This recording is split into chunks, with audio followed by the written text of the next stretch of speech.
San Antonio starts right now. A major decision has been made regarding boosters. I'm Mike Ajachi reporting in Washington. Coming up, who the CDC decided will be in the first round of shots. And taking a look outside with live cam this morning, we're having a nice cool start to our day again. We'll see if this stretch lasts into the weekend. Good morning, everybody. It's Friday, September 24th. Thanks for joining us this morning. I hope you had a great week. It definitely took a shift midweek, and I like it. Oh, yeah. We are hoping this continues into the weekend. So we turn to Mike Ostrage. No pressure, sir, whatsoever, since we are now in fall. But can we keep this going? Overall, yes. Okay, good.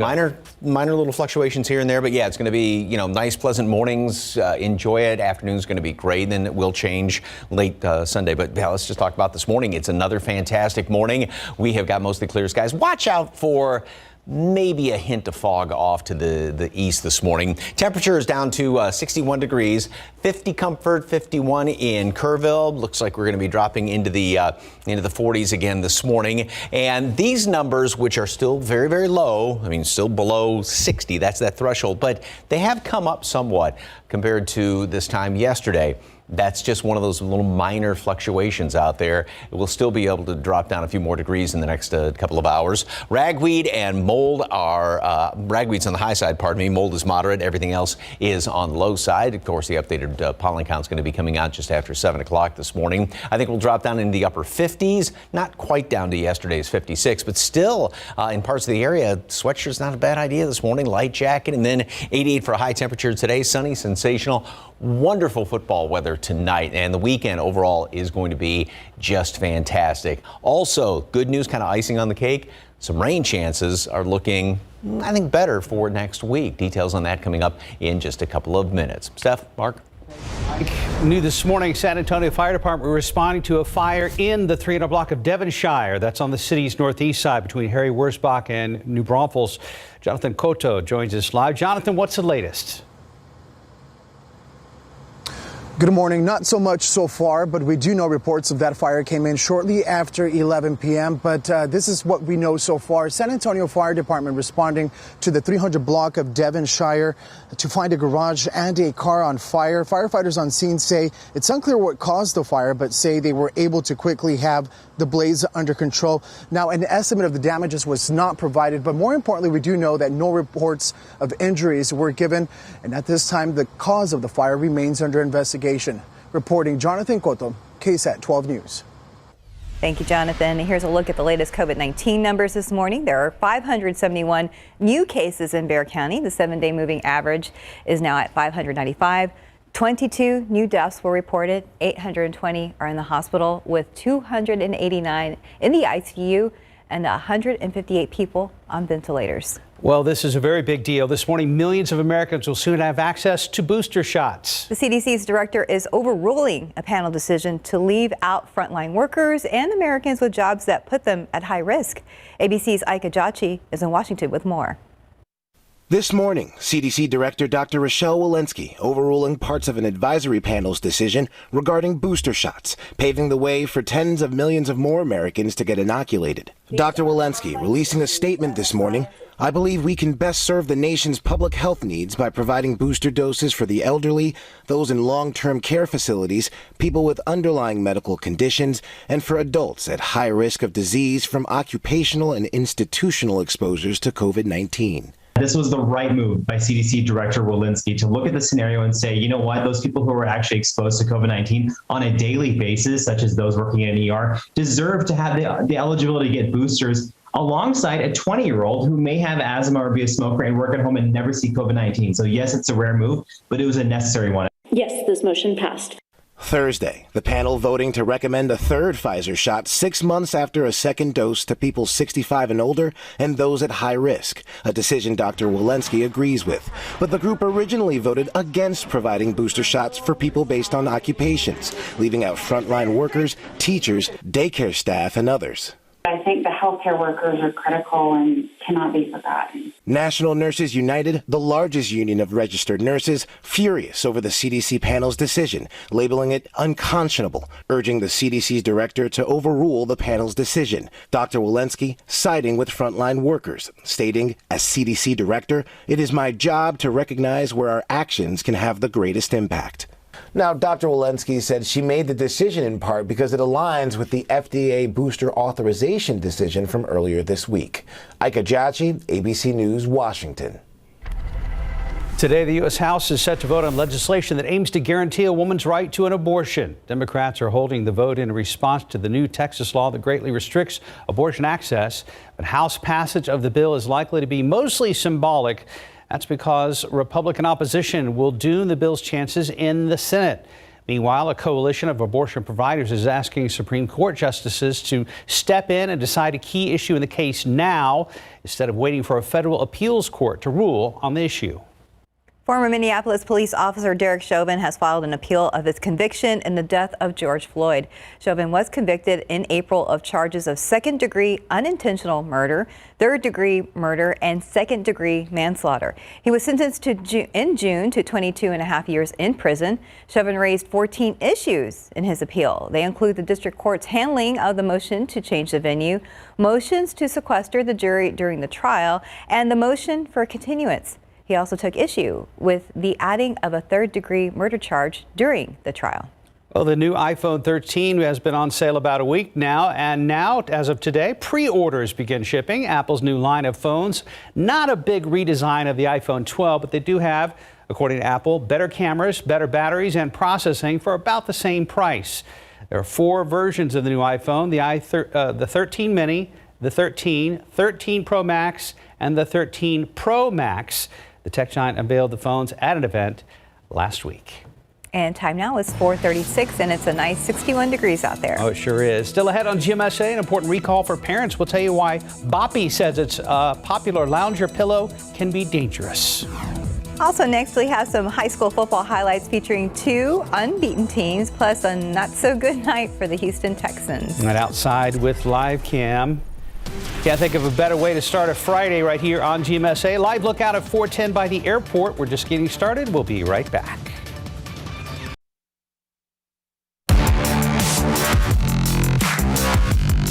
Welcome back to GMSA. Some high school football action last night. Battled the unbeatens in District 27 6A as third-ranked Smithson Valley Rangers hit the road in New Braunfels to take them the 9th-ranked Unicorns. It's our KSAT 12 MeTV Texas Sports Production Game of the Week. Unicorns strike the first blow. Check out the pass from the 1 as Smithson Valley. Aiden Bauman throws a high arching lob to Lance Beagley. Makes a nice grab over the defender for the touchdown. 7-0 Unicorns, but the Rangers are not down for long. On the ensuing kickoff, fielded by Braden Baptist. Look at him slice his way through the defense down to the sideline before cutting his way to the 95-yard touchdown. Second quarter, Rangers up 13-10 at that point. Final from New Braunfels. Smithson Valley wins it big, 41-24. The Gucci Bowl had to be delayed since it's now a district game between the Clark Cougars and Churchill Chargers. Clark on the move. Nick Lee with the nice bootleg spots tight end Cameron Adams down the field for a big gain. A little bit later on, Chris Gertz is going to cap off this drive with an 11-yard touchdown run. 7-0 Cougars. Final from Hero Stadium, 17-0. Clark wins the so-called Gucci Bowl. Some other scores. Piper beats South San West 57-0. Faith Christian beats Holy Cross 42-0. And the Taft Juggernaut continues. They beat Harlan 42-35. Pro football coverage powered by Davis Law Firm. Rookie Davis Mills making his first NFL start last night in the wake of Tyrod Taylor's injury as the Texans play host to the Panthers on Thursday Night Football. Panthers pounce first. Sam Darnold able to score on the ground. His 5-yard touchdown go up 7-0. Texans answer. Rookie marches the Texans down the field on a 7-play, 65-yard drive capped off by a 1-yard touchdown pass to a wide-open Anthony Miller. But the point after attempt by Joey Sly is wide right, 7-6. Rest of the game didn't go so well for the Houston Texans. Carolina Panthers win at 24-9, but they lose Christian McCaffrey to a hamstring injury.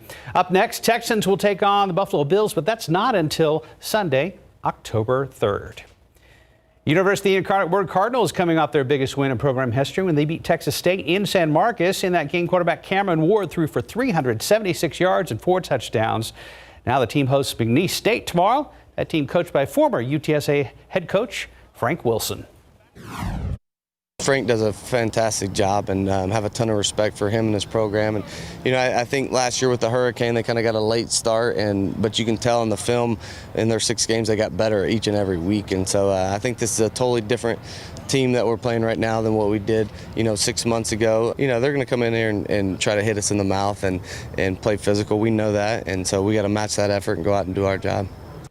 Incarnate Word McNeese kickoff early on Saturday, 11 a.m. And that's a look at morning sports. And good luck to UIW. Time now, 4:42 and about 61 degrees. Still ahead, a popular brand used by many parents recalling one of its infant pillows. And next, one of the most iconic supermodels in the world talking about how a cosmetic procedure left her brutally disfigured. And welcome back. It's 4:45. Supermodel Linda Evangelista is claiming the cosmetic procedure cool sculpting has disfigured her. ABC's Ariel Reshef has the details in today's GMA First Look. In this morning's GMA First Look, she is one of the most iconic supermodels in the world. Linda Evangelista, a household name in the 90s, appearing in George Michael's Freedom, gracing the cover of nearly every magazine and strutting every coveted catwalk. But in a new Instagram post, she claims a cosmetic procedure left her brutally disfigured. The model writing, cool sculpting did the opposite of what it promised. Evangelista now suing Zeltic Aesthetics, the maker of cool sculpting now owned by Allergan, for $50 million. According to its website, cool sculpting is an FDA-cleared cosmetic procedure performed more than 8 million times, marketed as a non-surgical way to target fat cells, freezing them so they eventually break down. We'll have much more on Linda Evangelista and her lawsuit coming up at 7 a.m. With your GMA First Look, I'm Ariel Reshef, ABC News, New York. A popular baby product is recalled after the tragic deaths of several infants. Boppy, a popular name in baby products, is now pulling millions of his lounge pillows. 12 on your side's Marilyn Morris tells us about the danger all parents of newborns should be aware of. 1 year after the Consumer Product Safety Commission warned parents about the dangers of pillow-like products and sleeping babies, a recall alert. Boppy is recalling more than 3 million lounge pillows after reports of 8 babies accidentally suffocating. The recall is for the Boppy Original and Preferred Newborn Loungers and the Pottery Barn Kids Boppy Newborn Lounger. Why the danger? Babies can easily roll over into the soft pillow-like fabric, and this blocks their airways and they aren't able to move their bodies and turn over, and they suffocate. In a statement, Boppy said they are committed to doing everything possible to safeguard babies and that the lounger was not marketed as an infant sleep product and includes warnings against unsupervised use. Even so, because infants sleep so much of the time, the CPSC chairman said these Boppy lounger products are simply too risky to remain on the market.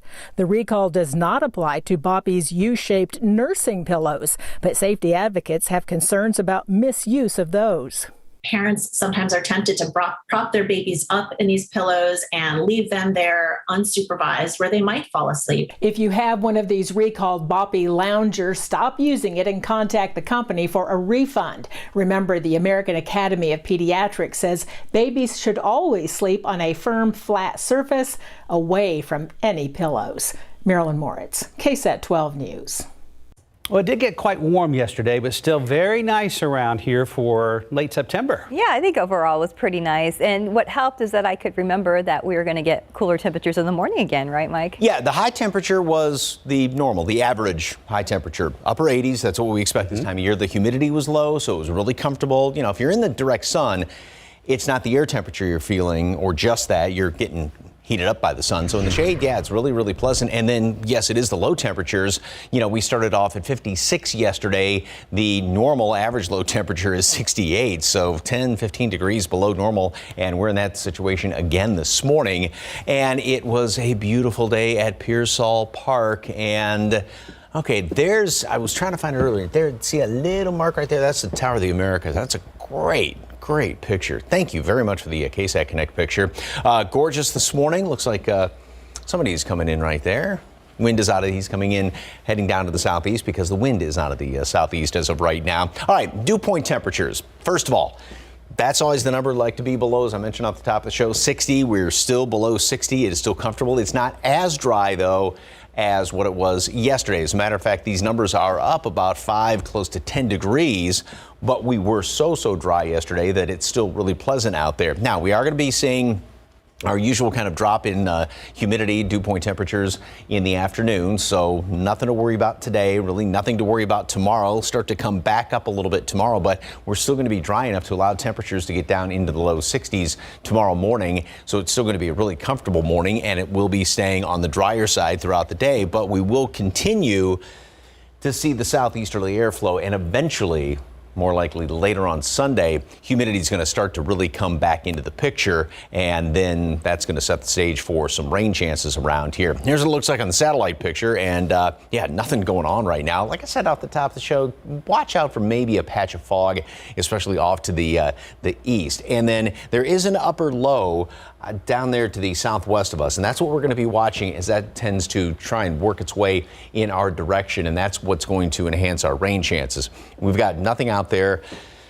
I don't even think we see any clouds today. Maybe a couple of high wispy clouds out there. There's a little bit of excess moisture coming in upstairs in the atmosphere, and that'll be the case tomorrow as well as on Sunday. Then by late Sunday, again, the humidity starts to come back in here.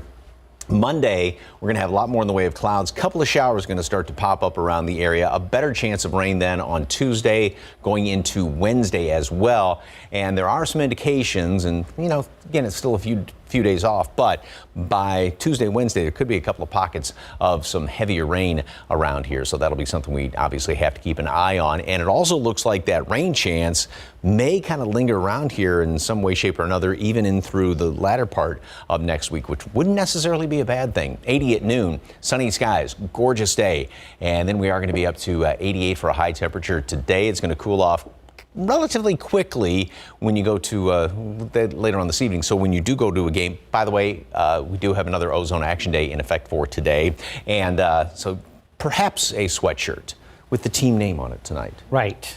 I don't know if you have to do the whole blanket and hot chocolate thing. Not quite there. Just to get in the mood, perhaps. Sure. Anyway, low 60s. If you want people looking at you weird. Right. Or maybe a light, I wouldn't say blanket. With me, people do anyway, so I'm used to it. Anyway, next week, then, we do have the rain chance, and it is going to be more humid. You can see with those low temperatures hanging out there. But, yeah, good-looking weekend. When I let Truman out this morning, I noticed something different I haven't seen in a while. There was actually dew on the ground. Yeah. Yeah. Because that hint more moisture, but still it's comfortable when you walk outside. Oh, yeah. We agree. We've been enjoying this weather. Yep. Thank you very much, Mike. Right now, 4:52, about 60 degrees. And coming up next, a look at a couple of new movies hitting the theaters today, plus a look at a special 30th anniversary for Nirvana. 2 brand new movies are hitting theaters today. For the latest on what's happening in Hollywood, here's ABC's Jason Nathanson. I'm not going to open my door. The new film, The Killing of Kenneth Chamberlain, details the heartbreaking true story of an older black military veteran in White Plains, New York, whose life alert necklace went off one morning 10 years ago. Police responded and ended up shooting him. Family says the shooting was completely unnecessary, and the film's producer, Morgan Freeman, tells me he hopes people see it and call for change. What we have to do is retrain our police force, not just the guys who are on the streets with guns, but that part of them that are going to respond to cases like Kenneth Sr.'s. The Killing of Kenneth Chamberlain is out now in theaters and streaming on demand. Maybe there's a reason. Out today only in theaters, the musical high school drama Dear Evan Hansen goes from Broadway to the big screen. Isaac Asimov's acclaimed sci-fi trilogy Foundation makes its way onto Apple TV+, and the Melissa McCarthy, Kevin Kline dramedy The Starling hits Netflix. 30 years ago today, Nirvana's Nevermind made its debut and would help usher in a new era of alternative rock. A special 30th anniversary edition will be out later this year.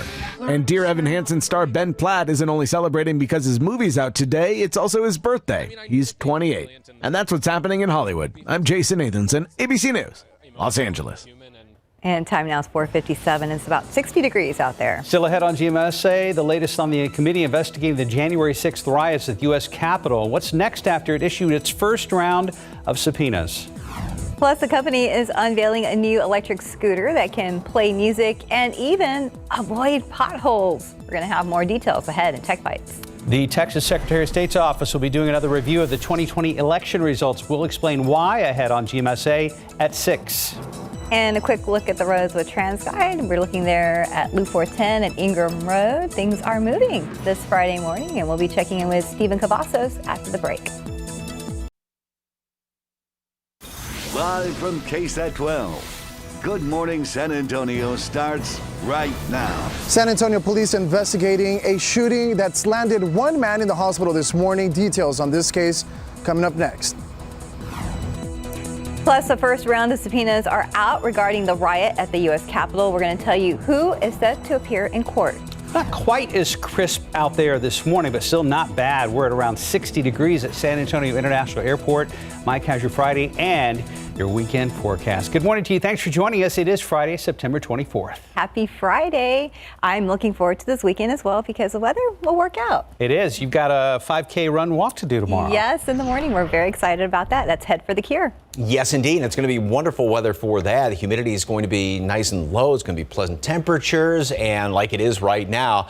But like Mark was saying, it's not quite as crisp as what it was at this time yesterday. We're at 60 right now. Dew point is at 52 degrees. Yesterday it was well down into the 40s, but still it's nice out there and still with the mostly clear skies, no wind to speak of. We will continue to drop down a couple of more degrees before it's all said and done this morning.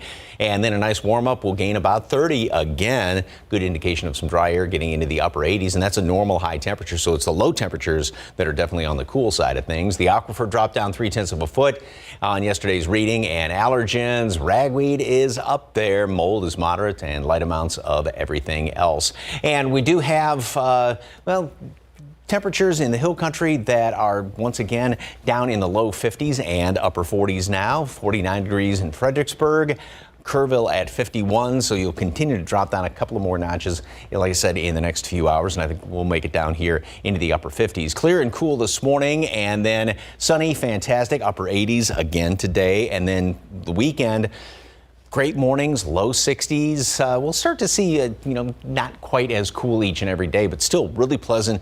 Get outside, enjoy the mornings, and then great afternoons. Then the humidity is going to start to work its way back into the picture later on Sunday going into next week. And we will have some rain chances. And rain chances right now are looking okay for next week. More on that coming up. Traffic Authority, Stephen Cavazos. Good morning, sir. Happy Friday. Is it a happy Friday? I'm happy, Mike. I think that's a good sign, especially if we're smiling right now and we're seeing the roads that are pretty empty. So not going to encounter any big issues if you're heading out the door. As you can see from a few of these shots at TransGuide, things are shaping up to look quite nice for this Friday morning commute. Loop 410 at Broadway, just a few folks out there. One person lonesome there on 410 at Ingram. But as we bring you to the map, we do just want to point out a few things that did clear out from our system a few moments ago. I-37 northbound, the exit ramp to Fair Avenue was blocked due to a crash. It actually just cleared out, so there wasn't any issues there so that you're going to encounter. Another crash that also cleared out was right here off Loop 1604 northbound at Gulebra Road, so nothing too big on the loops at this hour, but there was an incident that was detected here off I-35 southbound at O'Connor Road. TxDOT has that listed as a stall. Our map has picked that up as a crash for now. We will report that as an incident. When you see those flashing lights, be sure to move over and slow down and take it easy on the roads because it's still pretty green across the board with the exception of Livonia. You can see coming into San Antonio from Bernie on I-10, it's just 25 minutes, 25 from 281 and Bulverde, and 26 coming in from 35 and New Braunfels. Bringing it back to TransGuide one last time, roads are shaping up to look nice and quiet this Friday morning. We're going to be watching things closely and have gas prices if you plan on hitting the roads for a trip early this weekend. Guys? Thank you, Stephen. New this morning, San Antonio police searching for a suspect involved in a shooting that's left one man in the hospital. Jonathan Cotto joins us live. And Jonathan, do police have any details on that suspect?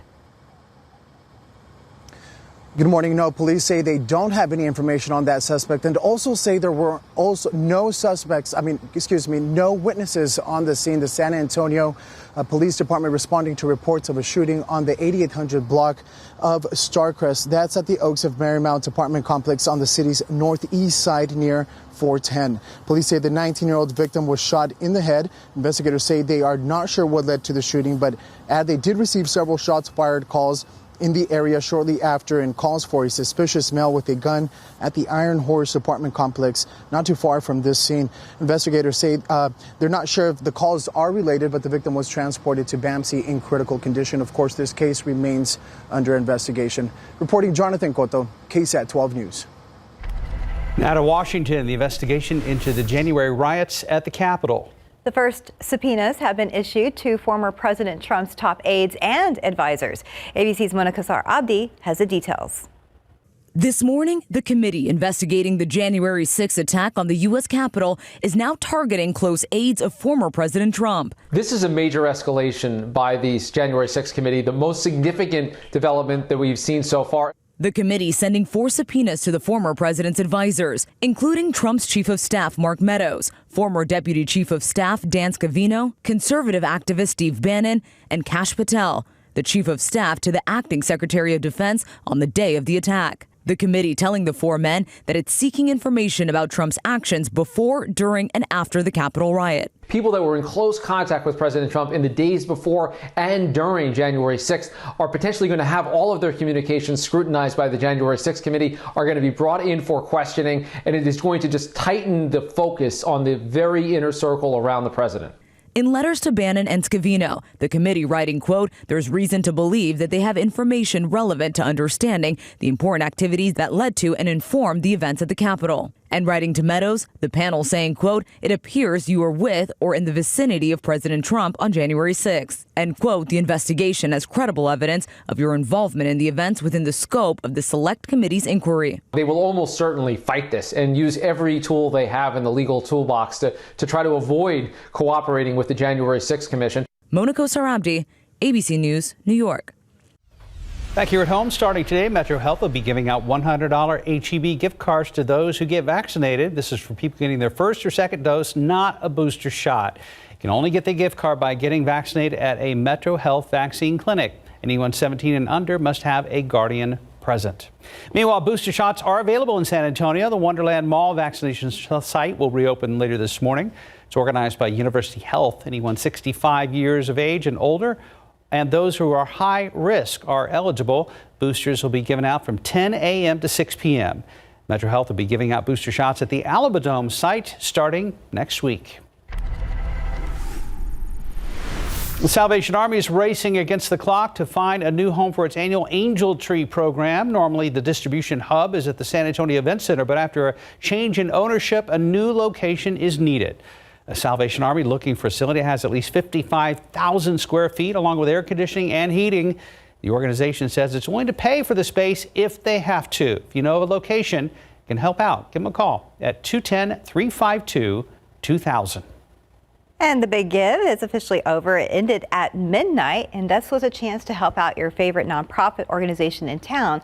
According to the Big Give, SA.org, the event raised nearly $5 million for local nonprofits.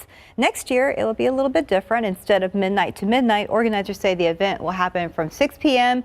on September 22nd and will end on September 23rd at 6 p.m. So mark your calendars. $5 million. Thanks to everybody who gave to nonprofits in our viewing area. Yes, thank you so much. Time now is 5:08 and about 60 degrees out there. Still ahead, why Twitter will soon allow users to tip with Bitcoin.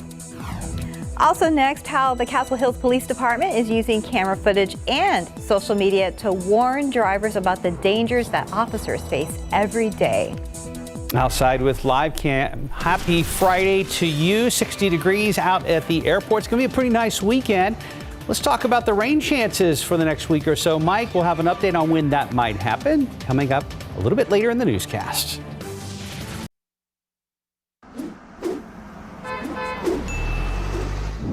$5:12 right now. Welcome back. Their job is to stay vigilant, but their latest mission is transparency.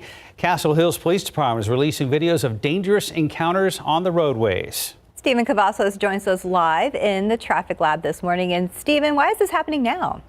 Hey, good morning, Mark and Seth. Well, the Castle Hills Police Department does tell me that transparency is the first step in creating safer roadways, and that's why you may have noticed more dash cam videos are being posted on its social media page. CHPD have been posting videos like this on their Facebook page for the last several months.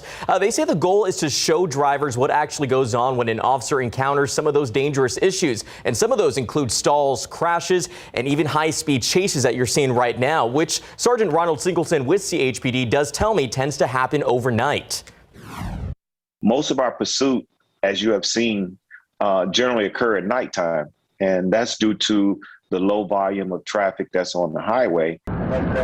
Now, Singleton does tell me that CHPD is just one of a few law enforcement agencies that does pursue, but adds each situation is different, and it is up to each officer to make that responsible call. And in fact, they're very active right now on their social media page. Just 15 hours ago, they were posting another situation that they encountered out there on the roadways. Singleton says that these can obviously be scary moments for officers and innocent drivers out there on the roadways. So what should you do if you encounter a situation like this? Well, that's coming up on GMSA at 6. Guys? Thank you, Stephen. 5:13, about 60 degrees. And still ahead, the European Union is announcing a big change when it comes to charging mobile devices. Plus, first look at a new electric scooter, a smart one. I've always been running to meetings, errands. Now I'm running for me. I've always dreamed of seeing the world, but I'm not chasing my dream anymore.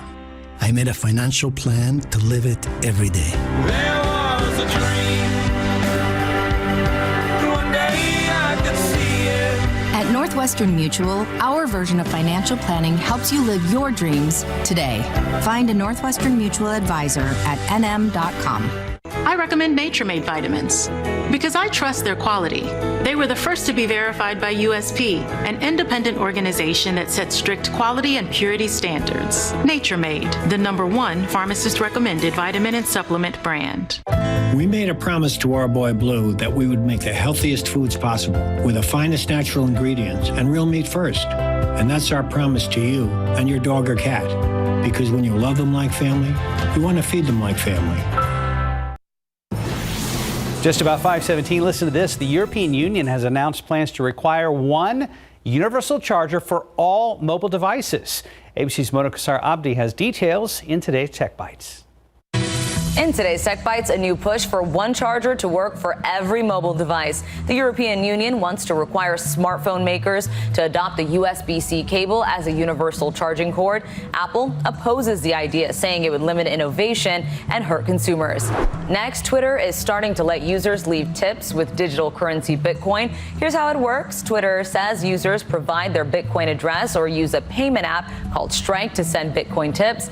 iPhone users will have the option before those on Android. And scooter maker Unagi is out with an extreme high-tech scooter. It is loaded with upscale options like camera-based driver assistance, as well as specialized front and rear suspensions to help cushion those potholes. The price tag, $2,400. Those are your Tech Bites. Have a great day and a great weekend. Expensive for a scooter. Mm-hmm. Yeah, and of course, one day they're going to have the one that you don't even have to have your hands on the handlebars. It drives for you. Mm-hmm. You're going to need a helmet and more. Yes. 5:18 right now. Let's go ahead and check in with Stephen Cavazos this Friday morning. Yeah, my sister had a motorized scooter when we were younger kids, and my cousins and I used to race around the backyard. That probably wasn't the best idea, but you know, not good advice there for any kids that are up watching right now. So don't do that at home. And if you're going to be heading out the door, well, things are looking good on the roads right now. As you take a look at some of these shots in TransGuide, you can see 281 at the quarry. Just a few folks out there. A good time to maybe grab that cup of coffee. Take it easy on the roadways because there's nothing that's going to cause any issues or delays from what we've been tracking right now. You can see at 37 at Hackberry, we have just a few people out there this morning getting their Friday morning started early with us. And as we bring you to the map, though, some things to look ahead to this weekend. Some construction that will be going on there off 281 southbound right at Stone Oak Parkway. It's going to be going on tomorrow up until Sunday from 9 in the morning to 3 in the afternoon. Some concrete barriers are being placed out there, so just keep that in mind if you're driving through that area. We still have this incident that was detected off I-35 southbound at O'Connor Road. It looked like that was a stalled vehicle. TxDOT initially posted that as a stall. Our map picked it up as a crash, but it looks like that may be clearing out pretty soon. So some good news there if you're going to be traveling. And if the gas station is where you're going to be headed to first thing, well, we have your gas prices from AAA. The average gas price right now, they say in Bexar County, is $2.70. Around the state, we're looking at $2.82. And around the country, the national average does show $3.18. Now, according to AAA, that national average price did stabilize as we continue to see the recovery process from Hurricanes Ida and Nicholas. So that's some good news there, and a good news for you if you're going to be heading to the gas station for a road trip this weekend. But right now, as we take one last look at TransGuide 35 at Flotus, just a few more folks out there this morning. We're watching things closely. Awesome. Thank you, Stephen. Yes, thank you. That's an interesting picture. Cool looking picture. Yeah. Of course, the waning gibbous moon. It was full a couple of days ago and taken through the leaves. What a great Halloween looking picture there.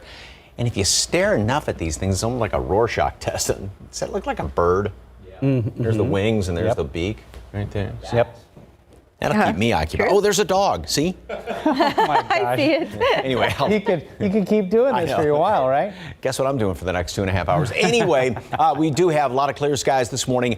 There's a hint more humidity out there. It's still really, really comfortable, but watch out for a patch of fog maybe in some of the low-lying areas this morning. Just keep an eye out for that, especially off to the east. Yesterday, 87, high temperature, 89 Hondo. And it's nice that there were no triple digits on the map and more 80s than even 90s. And that's going to be the case again today. We'll make it up to 88 degrees. That's going to be a pretty consistent number all around the metropolitan area, mid upper 80s. Normal high temperature, the average high. We do have a little extra moisture, maybe a loft in the atmosphere. So perhaps a milky shade to the sky, a couple of high wispy clouds. And that's going to be the case going into the weekend as well. And as you saw, all of that is coming in here from the southwest. That's and this graphic does not like to draw that line in properly. This should be up there right now. Have to work on that one. Anyway, dew point temperatures are going to be getting back up into the 60s by the end of the week and the first part of the end of the weekend, I should say, and the first part of next week. And that's as this disturbance out here to the west of us moves on in. It's a low, kind of a cutoff low that's going to be working its way on in here. And that's going to give us some rain chances as we go into the first part of next week. One or two of them around Monday and Tuesday. Better chance, and also going into Wednesday. And there's also the chance that we could have a couple of heavier downpours with that. And this particular computer model, now granted it is the broad brush and doesn't mean it's going to be raining everywhere, but this keeps some rain chances into the picture even by Friday of next week, which again wouldn't be a bad thing to see an extended period of some nice soaking rain around here. So that it's looking encouraging for next week as of right now. 80 at noon, sunny skies, and then a high temperature today up to 88. Lots of sunshine. Again, maybe a couple of high wispy clouds out there. Great football weather tonight. It is an ozone action day today, by the way, and over the weekend, going to be another good looking weekend with temperatures in the low 60s starting off. So pleasant to be outside, and then right around upper 80s, about normal, say 90-ish. Next week, we'll start to see some rain chances, especially the middle part of the week. And like I said, other than a couple of chances for a heavy downpour, maybe late Tuesday, Wednesday, could be an extended multi-day event. Little bit of rain, for a few days. We're loving this, but we could use some rain. Yeah. Yes, the best of both worlds. Then. Right? Yeah. Thank you. Thank you, Mike. 522, about 16 degrees. And up next in your morning spotlight, the director of the latest Fast and Furious movie talks about a key scene in the film and how they got it to work. Today in entertainment news, we hear from the director of a blockbuster just out on video and the star of a movie about an unusual relationship. CNN's David Daniel has both in the Hollywood Minute. F9 is out this week on Blu-ray, DVD, and 4K Ultra HD. Director Justin Lin calls this memorable scene an example of the franchise's uniqueness. It's the one part of Hollywood cinema that you just don't get anywhere around the world. The fact that, there's 250 cars that we can wreck without worrying about anything. That is very special, and I never want to take that for granted. Du bist eine wunderschöne Frau, Anne. Deine Augen sind wie zwei Bergseen, in denen ich versinken möchte. Dan Stevens plays a robot programmed to romance a resistant Maren Eggert in I'm Your Man. The German-language film, now playing in U.S. theaters, looks at loneliness and the need for connection. We had here a screenplay that was managing to be both extremely philosophical and profound and ask huge questions about humanity and where we are, but in a very German way, to do that quite blithely and lightly and with a lightness of touch and a humor and a wit. Das ist etwas, wovon 93% der deutschen Frauen träumen. Dann kommst du vielleicht selber drauf, zu welcher Gruppe ich gehöre. In Hollywood, I'm David Daniel. You cool with subtitles? Yeah. Yeah, some people, they get distracted. No, I think it's neat. It looks interesting. I think the last big movie I saw with subtitles was that Korean movie Parasite that won Best Picture several years ago. Yeah. It doesn't bother me. 527, about 60 degrees. And still ahead on GMSA, the FDA and CDC are at odds over COVID-19 boosters. We're going to take a look at where we go from here. Plus, if you're planning a cruise, why top health officials say the bigger the ship, the more likely you are to get sick with norovirus.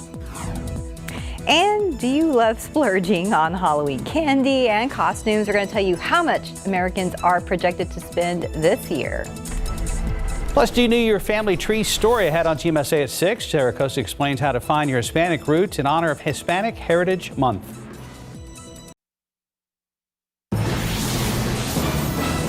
Making headlines this morning, what the FDA and the CDC are saying now about who can get booster shots and when. And taking a look outside with live cam, we are starting another morning nice and cool. Hey, we'll take it at 60 degrees. Good morning, everybody. We made it to Friday, September 24th. Happy Friday. Thanks so much for joining us today. Hope you had a great week and looking forward to a great weather weekend. We're trying to order more, kind of duplicate this order if possible well into the weekend. Mike, can you help us out? Yep. Weekend's going to be fantastic, which is great news. We're starting off very nice this morning. Watch out for a patch of fog off to the east. There could be just one or two of them out there. Temperature is at 60. The dew point, the measure of moisture in the atmosphere, is well below 60, although that number did come up from yesterday's reading. And with no wind to speak of, we got clear skies. That's going to allow temperatures to drop down a few more degrees in the next couple of hours. And in some places, especially off to the east, where dew points might be a tad higher, that's why we got to watch out for just a little bit of fog here or there. Mid-50s all around the metropolitan area. New Braunfels, Seguin, Pleasanton. Really, really nice. We're going to make it up to 80 at noon. Once again, up in the upper 80s. A normal high temperature today. Plenty of sunshine. Maybe a couple of high wispy clouds out there. And a wonderful night for football. It's going to be about 80 degrees at kickoff, and then by halftime down in the low 70s. Sun goes down 7:28. Yeah, beautiful football weather. Good looking weekend too if you got some outdoor plans. Pleasant mornings, nice afternoons. That'll change though as we go in toward next week, and that does include some rain chances. That's really good news. Details on that coming up in just a couple of minutes. Traffic Authority, Steve Cavazos. You haven't had much to talk about so far, have you? No, but hearing you, Mike, makes me think, is it too early to make chili? No. I feel like I want to make chili tonight. Crank the air conditioning way up. Okay, I'll do that. Well, yeah, Mike said that there's not really a lot to talk about when it comes to the roadways right now from these shots at TransGuide, and that's some good news, especially as we're getting the weekend rolling here. Loop 410 north at Ingram does show a few people out there. Same shots that we showed you last time. There were a few things out there on our map that we detected. A crash there off Loop 410 eastbound at Summit Parkway cleared rather quickly, so that's some good news. We've been seeing a lot of green on the screen, so good news there. And as we continue to jump around here, though, we do have a vehicle fire that is being reported on the San Antonio fire page. That's right there off I-35 northbound at AT&T Center Parkway. It's still very early on. We're not seeing any issues with this particular incident. It's still pretty green, as you can continue to see there. So we're going to be watching that closely and see how that's going to be impacting that morning drive time. But right now, these inbound times are still looking green across the board. As you can see from Seguin, it's just 29 minutes right now to the downtown San Antonio area. And we're looking at 22 minutes coming in from Lavernia and 28 minutes from Floresville. But as we bring you one last look here at TransGuide, a few folks out there, plenty of time to grab that pumpkin spice coffee and get your morning going. Guys? Thank you, Stephen. A suspected thief tried to get away from police in Castle Hills, but didn't get far. That may be because he was on a bicycle. Police say the unusual chase happened early this morning after they caught him at the scene of another crime. Katrina Weber is live in Castle Hills with that story. And Katrina, we understand they also believe he tagged some buildings. Well, that's right. Castle Hills police happened upon that area near Loop 410 and Blanco Road just before 3:30 this morning. And from there, things took a very unusual turn. Officers were patrolling in that area near the Blanco North Shopping Center. They first noticed some graffiti on the walls. They say within seconds, a man carrying a long pole with some sort of axe attached to it flew past them on a bicycle. Police say they tried to stop the man, but he kept pedaling, leading them on a chase throughout the area. They finally caught up with him near Blanco and Lockhill Selma and took him into custody. And police say he had what they believe were stolen items on him, as well as 3 cans of spray paint. The police believe he also tossed some items along the way as he led them on their chase. Now, despite that man's attempts to just pedal away, police say he is facing charges, and they say he also had an outstanding warrant. Reporting live in Castle Hills, Katrina Weber, KSAT 12 News. All right, thank you, Katrina. This morning, the CEO and president of VIA is talking about the labor shortage and route issues that are affecting the company and customers. For high-demand routes, VIA says these changes would mean a longer wait time of 2 to 5 minutes.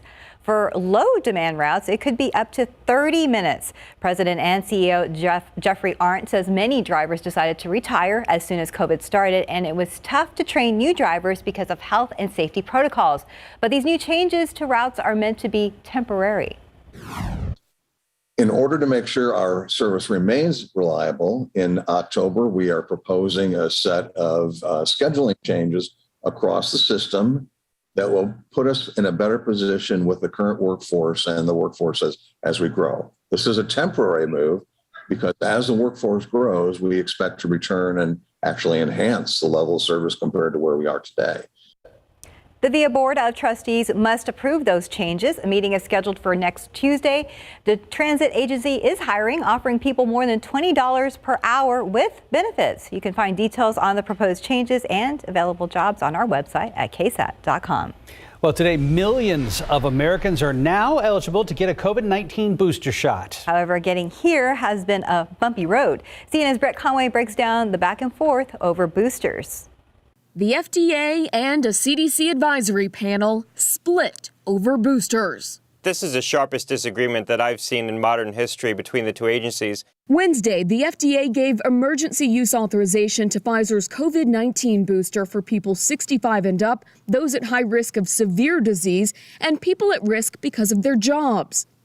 Thursday, CDC vaccine advisors met to talk about how to implement the FDA's authorization. And they were unanimous in recommending boosters for people 65 and up and voted easily on boosters for long-term care facility residents and certain people with underlying conditions. As for boosters for people at risk because of their work, after a long debate, they voted against it. Friday, an early morning announcement, the CDC director sided with the FDA on all points, including recommending boosters for people at risk of getting COVID-19 because of their jobs. A former FDA commissioner says this kind of back and forth over boosters could have been prevented. You might want to have a different process, and this should have been thought out from the outset. Perhaps we should have brought these two agencies together and reimagined a different kind of process where they work together from the outset to come up with unified recommendations. And I think as we go forward and plan differently for a pandemic, we might think differently about how we deploy a vaccine in the setting of a public health emergency like this. I'm Brett Conway reporting. Other headlines this morning. It's now up to the U.S. Senate to pass its version of the National Defense Authorization Act for the upcoming fiscal year. House approved its own bill with a bipartisan vote Thursday. Just over 300 for, over 100 against. The conservative House Freedom Caucus led the charge to oppose the plan for military spending priorities. It says the bill gives a blank check to the Biden administration in the wake of the chaotic U.S. withdrawal from Afghanistan.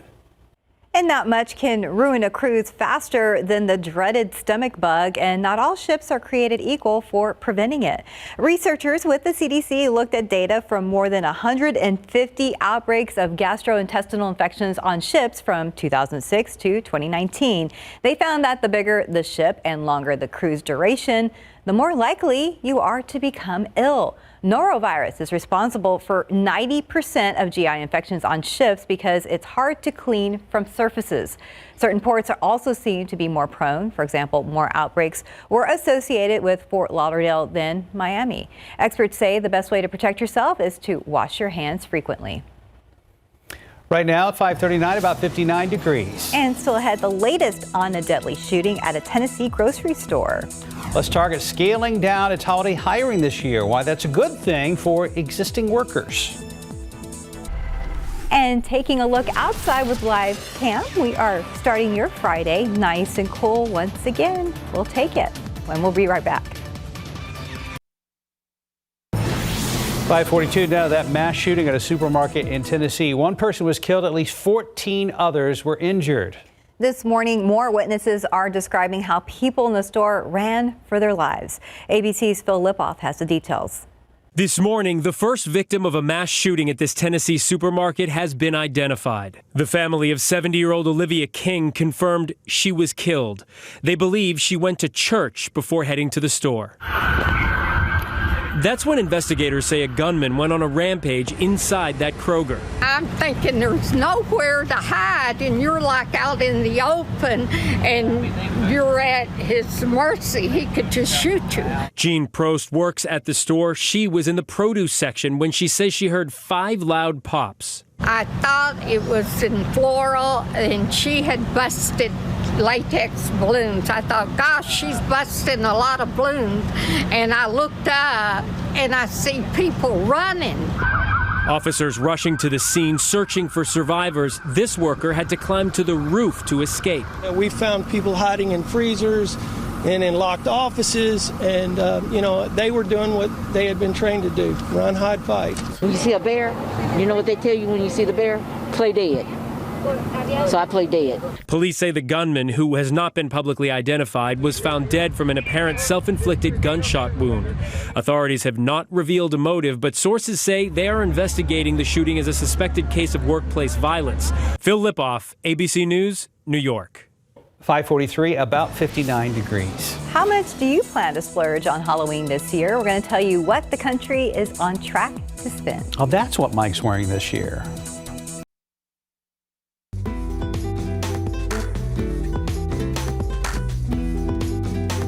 Later today, as part of Hispanic Heritage Month, we have a story about Texas Senator Judith Zaffirini. She's been in office since 1987 and is currently the highest-ranking woman and Hispanic senator in Texas. I spoke with her about her career, the current political climate, as well as getting more Latino representation at the Capitol. When people ask me, aren't you proud to be the first Mexican-American woman in the Texas Senate? I say, absolutely not. It's disgusting. What in the world took so long to elect a Mexican-American woman to the Senate? And why in the world did it take another 13 years to elect a second one? You can see this story this afternoon and also on KSAT.com. Erica Hernandez, KSAT 12 News. And welcome back. It's 5:47. In your morning consumer headlines, Target is scaling down its holiday hiring this year. But at the same time, the retail giant says it's giving more hours to existing workers as well as more pay and training. There are also plans to give current workers more scheduling flexibility. Store leaders will check in with employees to get an idea of their scheduling preferences. Target also has a new app. It says allows team members to choose and swap shifts, as well as pick up extra hours. As for holiday season hiring, Target wants to bring on 100,000 workers, and according to Bloomberg, it was 130,000 last year. Americans expected to spend a record $10 billion on Halloween this year. That is according to the National Retail Federation. It says people will spend $2 billion more this year than 2020 on Halloween candy, decorations, and costumes for adults, kids, and pets. Most of the spending goes towards costumes. The organization said this would be the most consumers have spent on costumes since the year 2017. I think we're just kind of embracing getting back to normal, so Yes, I think so too. Everybody's excited. And go for broke for the holiday. Exactly. I think it's on a Sunday, so a weekend. Let's see here. It is. It is a Sunday evening. So go out, trick or treat, and then get ready to start the work week. I think so. 5:48, about 59 degrees. Go ahead and check in with Stephen Cavazos. I saw flashing lights on I-35. Yep, and there's still plenty of time to figure out what you want to be for Halloween this year, so I got to think about it nice and hard. But as we look here, though, we are spotting some issues now that we are inching closer to 6 a.m. Just taking a look here at Transguide 35 at Salado Creek, we have a fire truck unit that is out there. That is that vehicle fire that we told you about a little bit earlier during the newscast. Right now, you can see that we at least have 2 lanes that are blocked off there, and we have some first responders that are out there on the scene working to clear that vehicle out of the area. But the cars right now are moving by pretty fast, so make sure that you're moving over if this is something that you're going to drive through a little bit later this morning. Taking you to the map right now, we can let you know that that was at I-35 northbound at Salado Creek.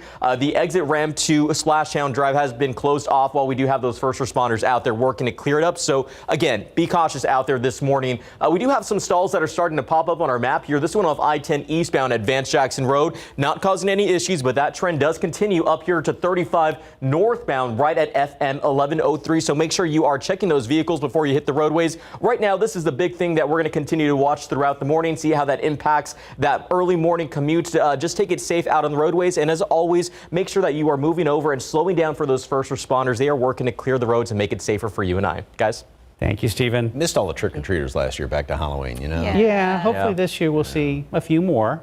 I think I still gave out a pretty good chunk of candy last year. Nobody. Nobody? Yeah, it was quiet. I'll stop by your house. I think I have some leftover candy from last year. You can have that. Oh, no. Was it 2 years ago when somebody was talking about maybe doing like a Halloween always on Saturday, trick-or-treating? Oh, yeah. We've talked about that in the past, that we'd kind of like to... Which... You know, why do it in the school? But as long as the time change was then the week before. Okay, if you had to pick on having Super Bowl on a Saturday or Halloween on a Saturday, if you had to pick. So Halloween. Halloween for the kids. Halloween. But again, you got to make the time change the week before. So you're not trick-or-treating when it's still light outside. That All right, is so just very minor true. changes we're talking about here to your life. We don't ask for much. That would be, yeah. So anyway, speaking of Halloween, a great moon over the game last night up in New Braunfels. That's a really cool looking picture. Yes, the waning gibbous moon. And all right, so it was full on Monday, so it'll be full again, on the 20th approximately, I think, of October. So right before, it's not going to be a full moon on Halloween this year, I don't think. We've got beautiful start this morning. Lots of clear skies out there. Temperatures, we're at 60 right now, 55 Randolph, and now down to 47 in Comfort, 49 in Tarpley. And I think we'll continue to drop off a couple of more notches because we still have, even though these numbers are up from yesterday, we still have fairly dry air. So we can, in theory, we could drop down to 52 degrees. We're not going to, but you can drop down as far as what the dew point temperature is, not even below that. Dew point temperatures, though, are up compared to yesterday. We're up about 10 degrees compared to yesterday. Like I said, it's still comfortable when you step outside. We will start to see more humidity, though not until really late in the weekend. It'll creep up here and there, but really not going to notice it. Doesn't look like until later on, late in the day on Sunday. All right, big low over there around the Great Lakes, and then you can see another front moving through the northern tier of the United States. Classic fall type pattern moving on through. That's the front that came through here. That front's not really going to affect us. What we're looking at is this disturbance down here to the southwest. That's thrown maybe a couple of more high clouds in here over the next couple of days, and then that low is going to try and develop a bit more. That's what's going to move in here next week to give us a chance for some rain next week. 80 at noon today. Sunny skies. High temperature gets up to 88. Gorgeous day, still low humidity. It is an ozone action day today, by the way, and over the next couple of days we'll still have some nice mornings in the low 60s, highs upper 80s, low 90s. And again, the chance of rain comes in here next week. Two of the best costumes I've seen that are trending right now for anybody to wear. Right. Bob Ross, because the documentary just came out recently. Oh, yeah. So Bob Ross. Yeah. And then Jeff Bezos. It's a blue space suit, big funky glasses, and any cowboy hat. After him celebrating going to orbit. That's a good idea. Yeah, so ones to consider. Remember last year it was Tiger King, I think. Oh, Yes. you pulled that off really well. And Netflix has announced a season season 2 of Tiger King coming out. Really? Yes. Which I read tuned. somewhere Wow. that Carol from Florida is not a fan. Not participating? Not happy about it. Oh, not happy about well, I'm sure she's not. I could rewatch that. So much to say there. Yes. But anyway, back to Costume Stephen. We'll figure out. I'm leaning towards Bezos for you. Yeah. You again. Doing Pinocchio? What? Yeah. No, I don't know. With a cowboy hat. With the cowboy. Woody. Oh, there you go. Our producer's going to kill us. We're going to move on right now. 5:53, about 59 degrees. You want to do it? This is all you. You sure? Uh-huh. Okay, it's Friday, folks, so go with us, okay? The Force is strong with a new game featuring Lego and Star Wars. A special preview we will have next.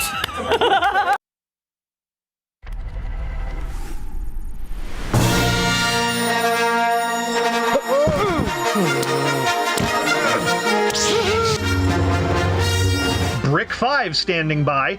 Rally your troops in LEGO Star Wars battles exclusively on Apple Arcade.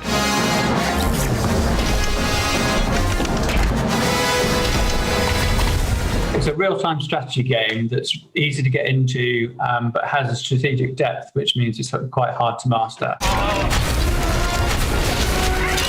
You've got these little plastic minifigures running around, but in a realistic environment with real blasters, real explosions, real lightsabers, but they still look like kind of tarnished toys. So that's our expression of the Lego and Star Wars universe.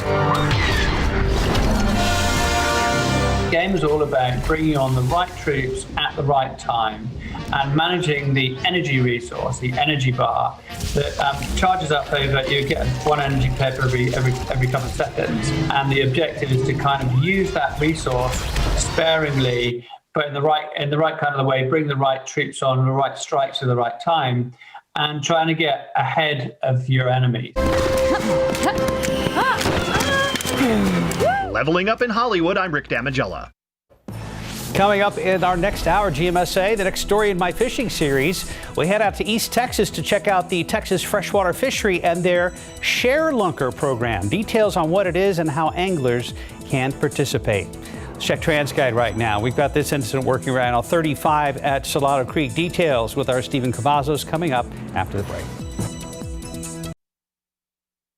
A major decision has been made regarding boosters. I'm Mike Ajachi reporting in Washington. Coming up, who the CDC decided will be in the first round of shots. Right now, San Antonio police are trying to figure out how a man ended up getting shot in the head overnight. We have details from officers. And taking a look outside with live cam, these past few days have been pretty nice out there, and it looks like it will continue for the weekend. Live from KSAT 12. Good Morning San Antonio starts right now. And a good morning to you. It is Friday, September 24th. Thanks for joining us this morning. And if you have a Friday football game today, the weather will cooperate. Oh, it's going to be nice. Got really warm yesterday afternoon, but we are not complaining. We're hoping to keep this stretch of great weather going all the way into the weekend. You know, I think a lot of folks after the cool start yesterday were hoping that it would, stay kind of jacket weather, but that we got up to a normal average high temperature, upper 80s. Upper 80s. Yeah, and that's where we're going to be today. We're starting off on the cool side again. It's not quite as cool as yesterday morning. We're at 59 right now, although yesterday we did dip down to 56 here in town, so we will drop down maybe another couple of degrees, and we do have a few 40s in the hill country, but not as cool as yesterday. And one of the reasons for that is the fact that the humidity, the dew point temperatures, even though it's really comfortable still when you step outside, there is some more moisture in the air, so it doesn't lose the heat as quickly as the drier air that we had yesterday. So again, I think we dropped down a couple of more notches before it's all said and done, before the sun comes up, and which is going to be about 7:20, 7:25 or so. 80 today at noon, plenty of sunshine. A few high clouds or maybe that milky shade to the sky. There's a little bit of moisture upstairs in the atmosphere, but still just a prize-winning kind of a day. And like Mark was talking about, it's going to be fantastic for football weather tonight and a good-looking weekend as well.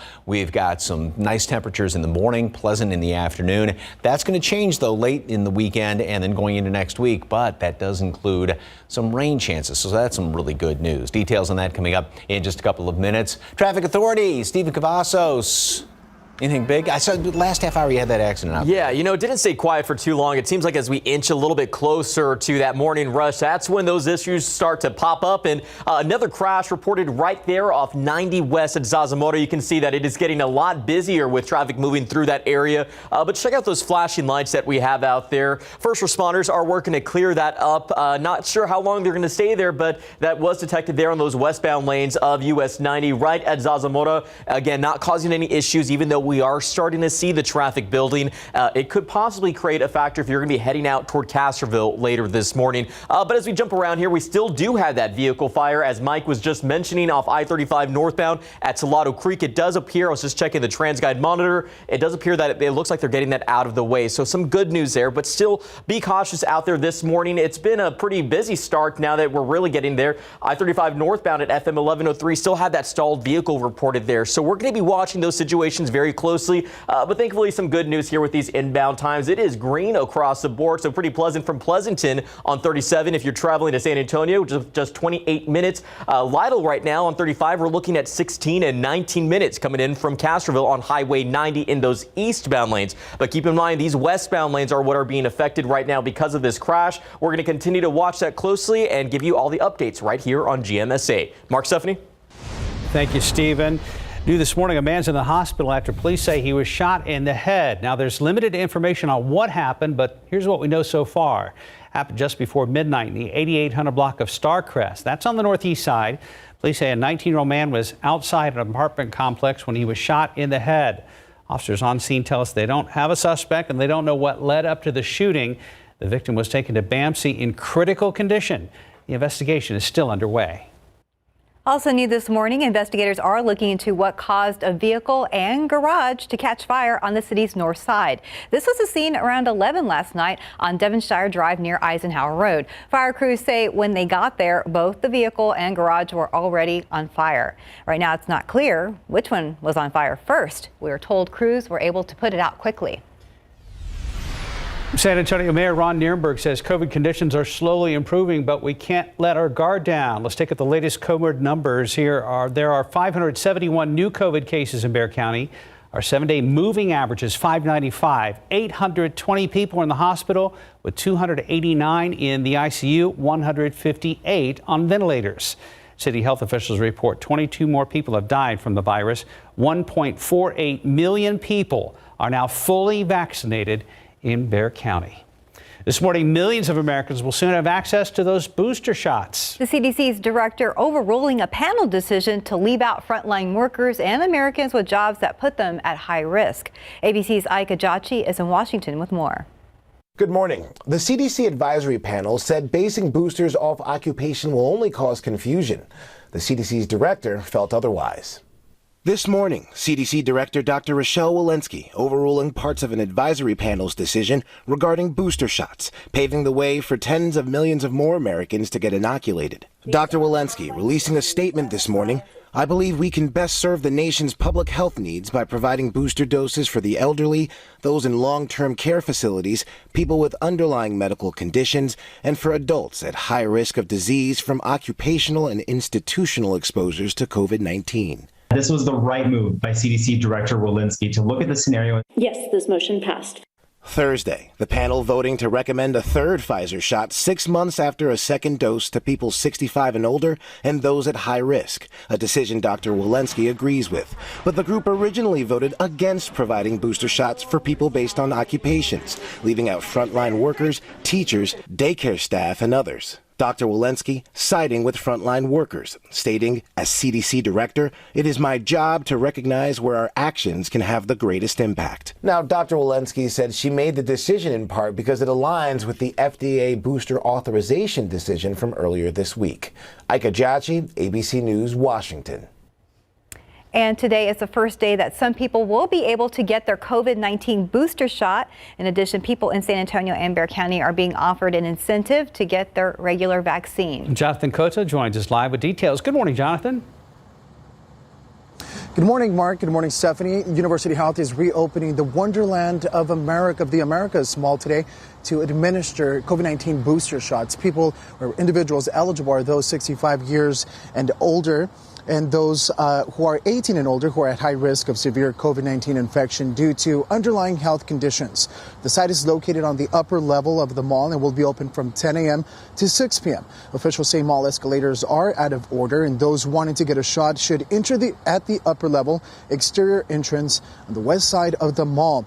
As for the people who have not gotten their vaccine yet, Metro Health is offering $100 gift cards for them to do so. Metro Health says they hope folks will take advantage of this incentive in an effort of putting an end to the pandemic. And if you're interested, here's what you need to know.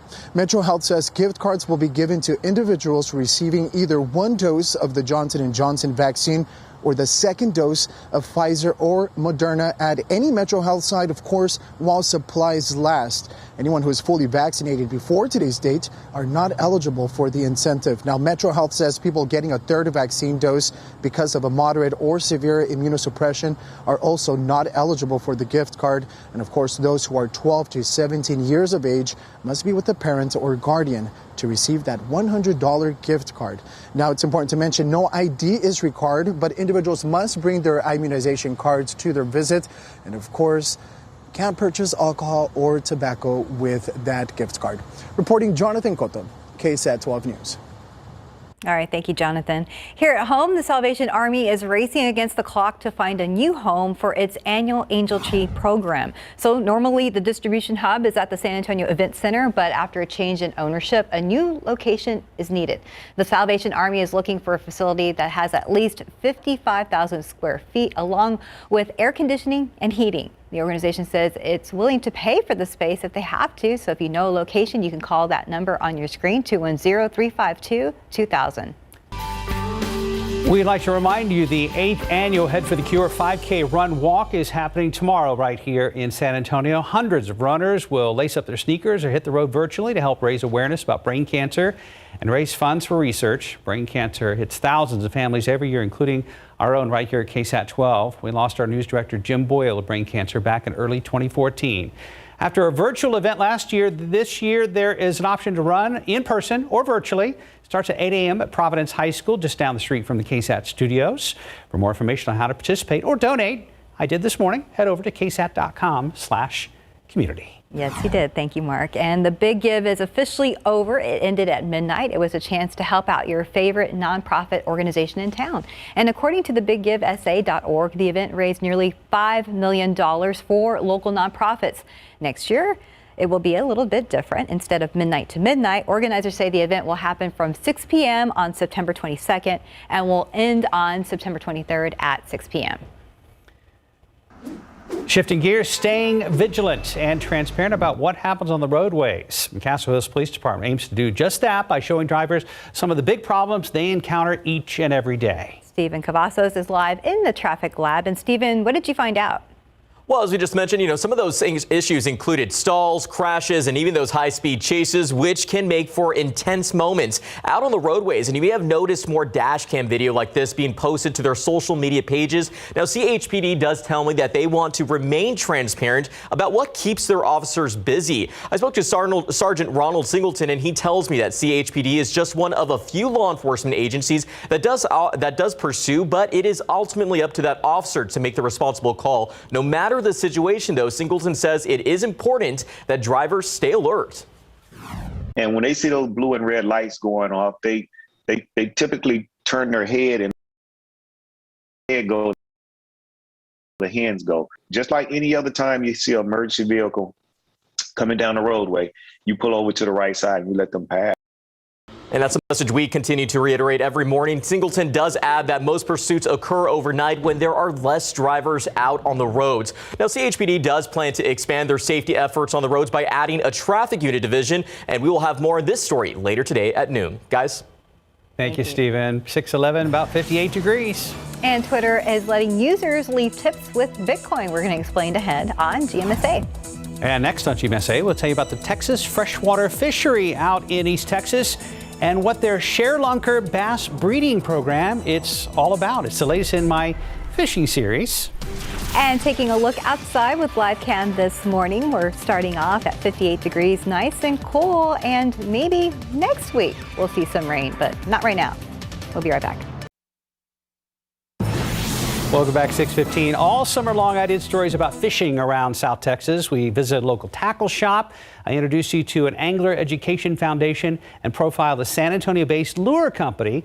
My latest story is about local bass fishing with an East Texas angle. Several months ago, we traveled to Athens, southeast of Dallas, to visit the Texas Freshwater Fishery. It sits on over 100 acres and features a visitor center, aquariums, a casting pond, and a game warden museum.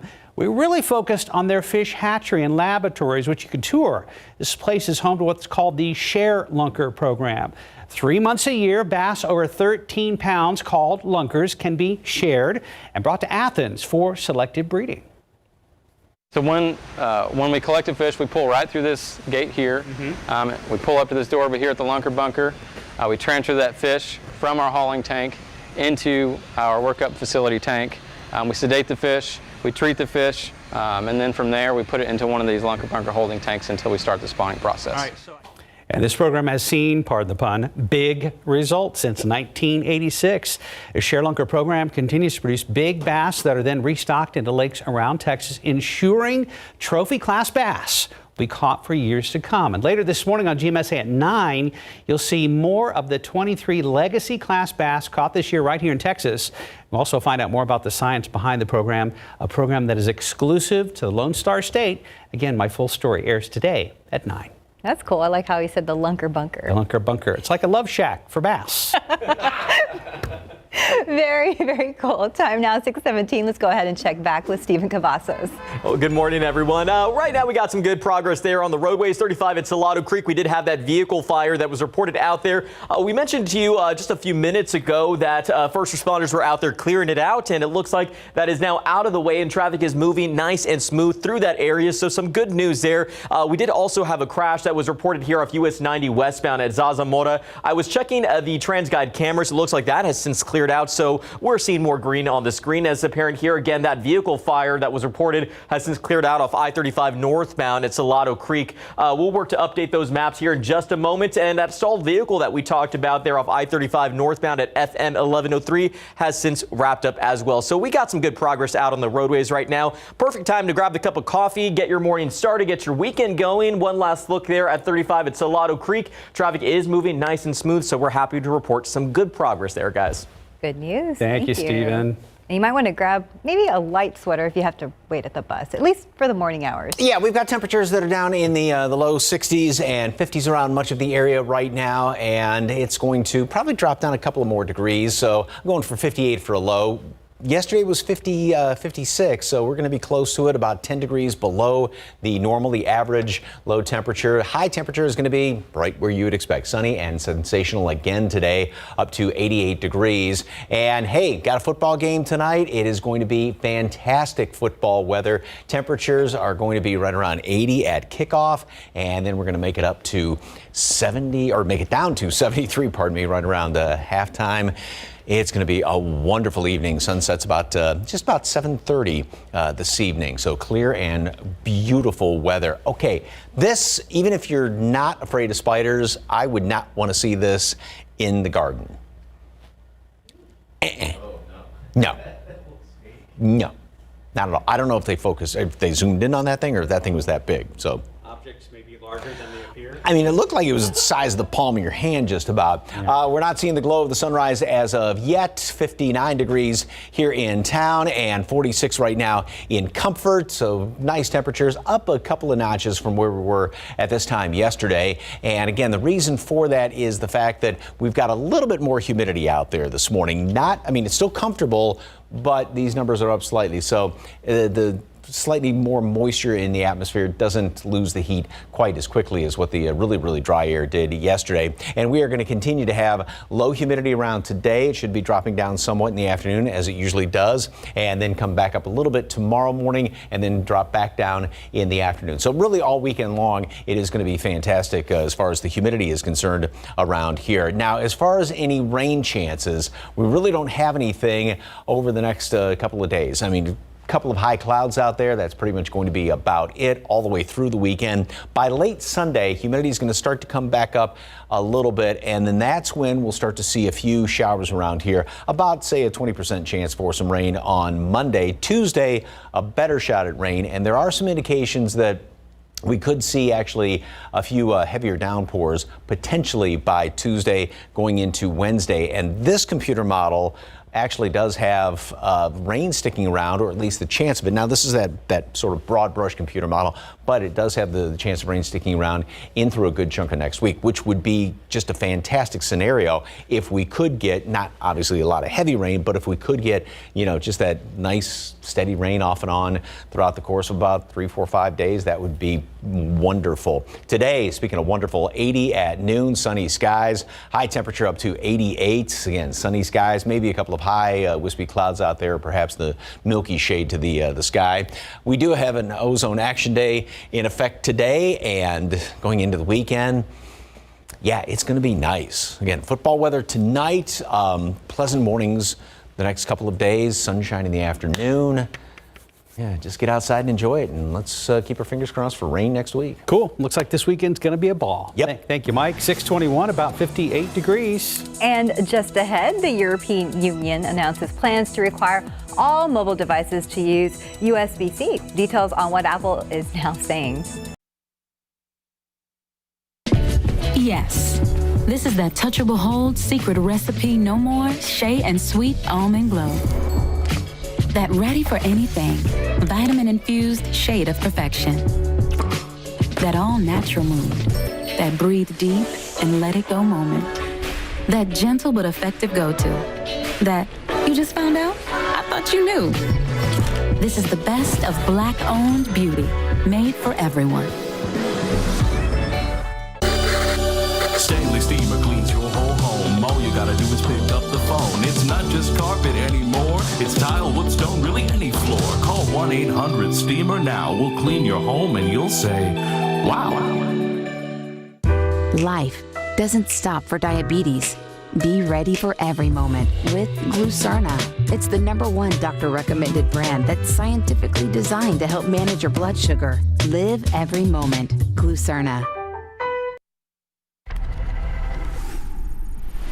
In this morning's GMA First Look, she is one of the most iconic supermodels in the world. Linda Evangelista, a household name in the 90s, appearing in George Michael's Freedom, gracing the cover of nearly every magazine and strutting every coveted catwalk.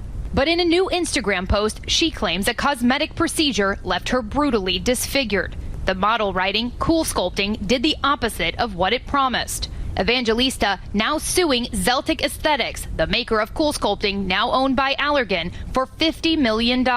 According to its website, Cool Sculpting is an FDA-cleared cosmetic procedure performed more than 8 million times, marketed as a non-surgical way to target fat cells, freezing them so they eventually break down. We'll have much more on Linda Evangelista and her lawsuit coming up at 7 a.m. With your GMA First Look, I'm Ariel Reshef, ABC News, New York. In your tech news, a new push for one charger to work for every mobile device. The European Union wants to require smartphone makers adopt the USB-C cable as a universal charge cord. Apple says they oppose the idea, saying it would limit innovation and hurt consumers. Twitter is starting to let users leave tips with digital currency Bitcoin. And here's how it works. Twitter says users provide their Bitcoin address or use a payment app called Strike to send Bitcoin tips. iPhone users will have the option before those on Android. And scooter maker Unagi is out with an extreme high-tech scooter. Check it out. It's loaded with upscale options like a camera-based driver assistance, as well as specialized front and rear suspension help cushion against those potholes. The price tag is just around $2,400. A little pricey. Yes, it is. Time now, 6:27, and it's about 58 degrees out there. Next on GMSA, we continue to follow the latest on that shooting at a Kroger grocery store in Tennessee. And here's a look outside with TransGuide this morning. There's I-35 at Salado Creek. Things are looking good this morning. We'll be checking in with Stephen Cavazos after the break. One suspect has learned that pedal power is no match for a motor. Good morning, I'm Katrina Weber. Castle Hills police caught up with that man who they say tried to get away from them on a bicycle. I'll tell you more about it. Outside with live cam, can't see in the shop. The sun's just about to start coming up. And Steph said it earlier, this weekend and the 7-day forecast are kind of the best of both worlds. We'll let Mike explain. Good morning. It's Friday, September 24th. Thanks for joining us this morning. Happy Friday. And one of the things we're looking forward to, nice temperatures tomorrow morning for the Head for the Cure, which is a race that we put on in honor of our late news director, Jim Boyle. Happening just down the street. Going to be great run, walk weather, right? Exactly. Yeah, because temperature, yesterday 56, we're in the upper 50s right now, and it's going to be about 60 tomorrow morning. Humidity is still going to be pleasant, so it will be good running weather, according to our expert runner, Stephanie. And yeah, we are starting to see the glow of the sunrise this morning. Just wonderful out there. The temperature is at 59, dew point's at 52, so we're still well below 60, but this number has come up compared to yesterday morning, and that's why we're not driving down quite as much. Some temperatures, even around parts of the hill country. Yeah, it is cool up there, but not as cool as yesterday. Down to 48 right now, Bernie Stage, and 46 in Comfort. I mean, that's kind of splitting hairs. It's just wonderful when you step outside. Clear, cool this morning, and then sunny, fantastic, upper 80s again. And that's the average of the normal high temperature in the upper 80s. And like we were just talking about, the weekend, we're going to have very nice mornings, low 60s, great afternoons, plenty of sunshine, maybe a few, even today, a milky shade to the sky or a couple of more high clouds out there. And then late on Sunday, we're going to start to see the humidity come back into the picture, and that's going to be the case next week. But then we do have some rain chances coming in here next week, especially maybe on Monday, but especially toward the middle part of next week. So it's still ways off, but it is very encouraging as far as the rain chances. More on that coming up in just a couple of minutes. Traffic authorities, Stephen Cavazos. All right, we started off quiet, then it got busy. What now? Back to quiet. Okay. Nothing too big right now on the roadways. Just a few incidents that drivers are going to want to be aware of. As we mentioned, that Mike just mentioned, we started off pretty quiet, then it got busier. As you can see now that we are almost there at that morning rush, we do have a lot more folks there out on the roadways, which obviously means you want to take it very easy, and we want to let you know what's happening out there right now. We do have this stalled vehicle to talk about off Loop 1604 westbound, right at Boulevardu Road. Thankfully, it's still early where we're not seeing the impact there in those westbound lanes. But keep in mind, not too far from there, we do have a crash off Wurzbach Parkway at O'Connor Road. This is not on the highway. However, we want people to be aware because Wurzbach Parkway tends to be a heavily traveled route, not causing any issues though. But one of the stalls we thought had cleared from the system is actually still out there. I just checked the TxDOT website there of I-35 northbound at FM 1103. So we did start off busy, got a little quiet. Looks like right now maybe the trending issue we're starting to see our stalls. Looks like one popped up right there along I-35 or I-10. So we'll be watching those pretty closely. Thankfully, the good news is it's still almost green across the board with the exception of Livonia. We tend to see a little bit more yellow picking up there as the morning does get going. 24 minutes right now on 87 coming into the downtown San Antonio area. As we bring it back to TransGuide one last time, though, it is pretty good from these shots. We're going to be watching things closely. Grab that cup of coffee. We're almost there, guys. Thank you, Stephen. It appears a man has peddled his way to jail. He allegedly led police on a chase in Castle Hills on a bicycle. They caught up with him early this morning near Blanco and Lock Hill, Selma. Katrina Weber is live in Castle Hills with that story. And Katrina, you mentioned earlier that the bike chase isn't the only thing unusual about this story. Well, that is right, Stephanie. At one point, police say he was carrying a very strange tool or perhaps a weapon. They say he had a long pole with some sort of axe or tomahawk on the end of it as he pedaled past them on his bicycle. All of this happened while officers were patrolling in the area near Loop 1604 in Blanco. They say they noticed some freshly painted taggings on a wall at the Blanco North Shopping Center. Then within seconds, the suspect darted out of an alley and pedaled past them carrying that strange tool. The police turned on their lights, but the suspect kept going, leading them on a chase. Officers finally caught up with him just before 3:30 this morning near Blanco and Lock Hill Selma and took that man into custody. And again, they say he was carrying some other items, too, that they believe were stolen, as well as 3 cans of spray paint. Now, police say it turns out that the suspect had an outstanding warrant. He also faces some brand new charges. Reporting live in Castle Hills, Katrina Weber, KSAT 12 News. Among the top stories we're following for you this morning, at least one person is dead. More than a dozen others were hurt after a shooting at a Kroger grocery store in Collierville, Tennessee. Collierville police chief says 13 people were transported from the scene and there was at least one additional walk-up to a local hospital. CNN's Chris Wynn has the latest. He kept on shooting. A shocking outburst of violence inside a Tennessee grocery store. He shot one of my coworkers in the head and then shot one of the customers in the stomach. A gunman opening fire at a Collierville Kroger Thursday afternoon, killing at least one person and injuring more than a dozen others before taking his own life. At this time, the shooter is deceased. We believe that's going to be from a self-inflicted gunshot wound. We have 13 victims. Our hearts go out to those that were injured. We do have one fatality, and our thoughts and prayers are with those family members. Customers and employees running for cover, hiding in offices and freezers, helping injured victims. They were doing what they had been trained to do, run, hide, fight. Witnesses describing moments of chaos. People were panicking, screaming, getting in their cars, trying to drive off. And terror. What seemed like a lot of gunfire in quick succession, like pow, pow, pow, pow, pow, pow. And I just wanted to leave that space. I wanted to leave. Local law enforcement now working with federal agencies to investigate and trying to reassure the shaken community. This situation is going to drive fear, but we are a resilient community. In Collierville, Tennessee, I'm Chris Wynn. The FBI has issued an arrest warrant for Brian Laundrie for activities following the death of his fiancée, Gabby Petito. A federal indictment says Laundrie is suspected of using a Capital Bank debit card and PIN number to 2 accounts that do not belong to him. The indictment says he used these accounts to charge more than $1,000.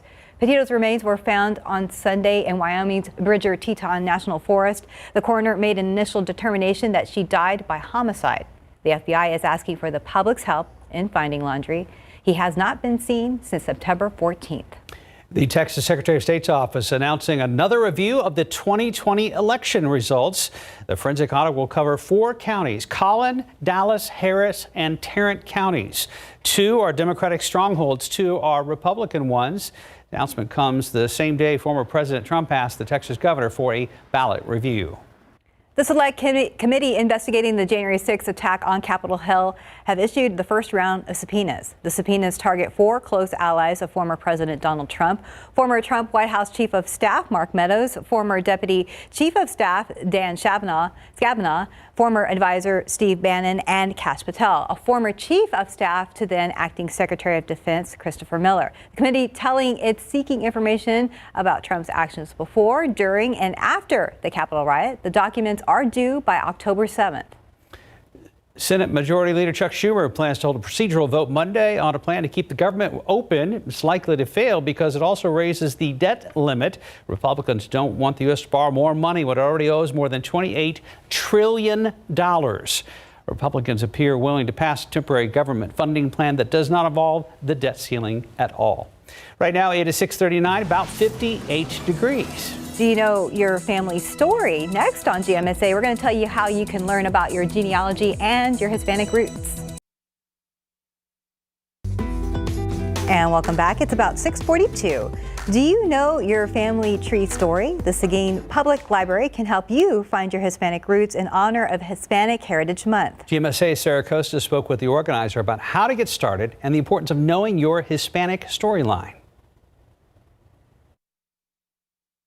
Your average Mexican-American from the San Antonio area, your average Hispanic. Mara Benitez didn't think there would be much to her Hispanic family tree, but when she started learning more about her genealogy, she says it not only made her more proud of where she comes from, but realized her family had a story.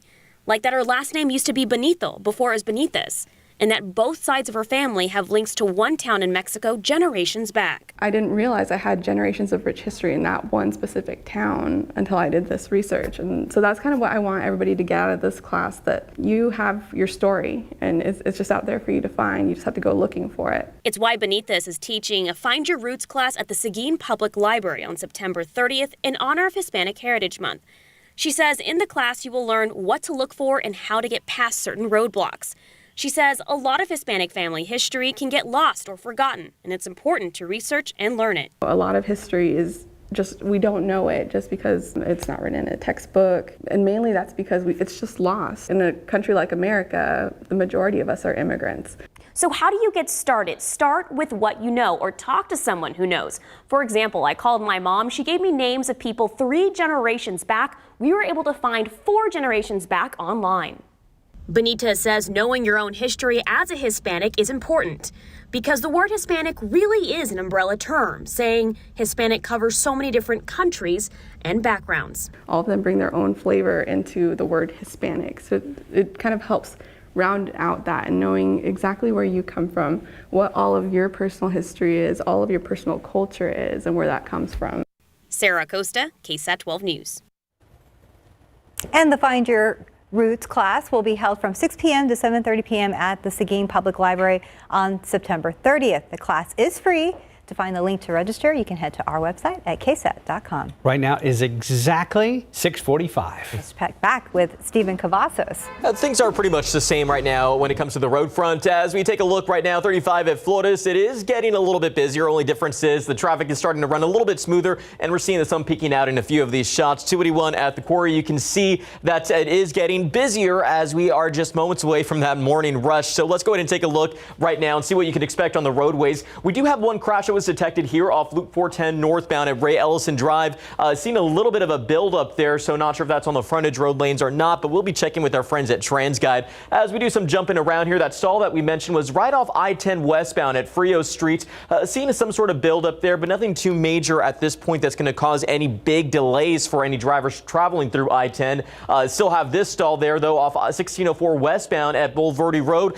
It is shaping up to be kind of a scattered morning with some of these issues, so make sure that your vehicle is working properly, and of course make sure that you are taking it easy on the roadways. Beautiful shot there though at US 90 at Medeo Creek as people are getting their morning going, guys. Thank you, Stephen. That's a cool shot. Oh, very cool. Obviously full moon or a couple of days after that, and then missed the sunset shot, so opted for a moonshot and a surprise flyby. Looks like a 737, Mike? Yeah, I think so, yeah. But oh wow, that's just a great picture. Thank you very much for that. Speaking of great pictures, going to show the sunrise in just a moment. Ragweed is high, mold moderate, fall elm, pigweed, and grass are all on the low side. And here's what it, oh heavens to Betsy, look at that. That's awfully pretty out there. Sun's going to be coming up, actually popping over the horizon in about 40 minutes or so. And it's going to be obviously a great sunrise. Great looking day all day long. We might have a few high clouds out there or a little milky shade of the sky just because of some moisture upstairs in the atmosphere. Temperatures, once again, are 10 or more degrees below normal, below the average. 46 in Comfort, 48 Bernie Stage, 59 out there at the airport, 61 at Stinson. Nothing is really showing up on the satellite picture. Maybe a couple of low clouds well down there to the south of us. Haven't seen any reports of any fog anywhere. There was just the kind of the chance of it this morning, but like I said, nothing has shown up right now. Look at that up to the north. Big low up there around the Great Lakes going into Canada.